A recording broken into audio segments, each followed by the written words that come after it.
Deflategate, hashtag Balgazi, hashtag Bill Belichick. The New England Patriots deflated the footballs before they deflated the Colts on Sunday. And that's a big no-no according to the rules. Debate is raging in the sports world about what the punishment for this indiscretion or this infraction should be and will be. I don't know what the right punishment should be, but I'll tell you what it will be, which is nothing like what some people propose, which is that he should be banned from the Super Bowl. I think you're looking at maybe they're going to lose some draft picks, or a draft pick or two. That's been imposed on them in the past. You can certainly imagine a fine of some small, trivial amount of money. But in the end, what this is just going to show a lot of people, Bill Belichick is a bad guy.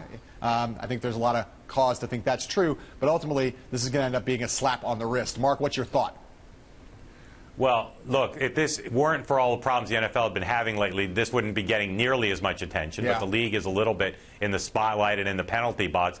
You know, one of the Boston Globe columnists today said that the Patriots are like the Yankees. Their fans know they're hated. Their team knows they're hated by the rest of the country, and they don't care.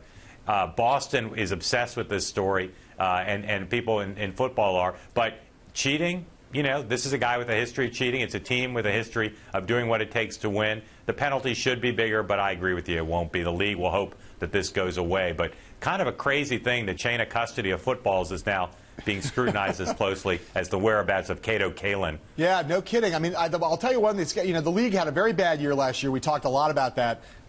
This is probably in some ways weirdly good for Roger Goodell because he'll get to now everyone will look to him to try to solve the problem. But you know what? The press is more intense in this week, in the week run up to the Super Bowl than any other time in sports. And I can't imagine there's going to be any topic that's going to consume the sports press and the national press regarding the Super Bowl more than this topic. It's going to be nonstop for the next week, and that is another bad thing for the NFL. Okay, so coming back. Bottom line is we know Tom Brady likes nothing more than deflated balls. Yes, indeed.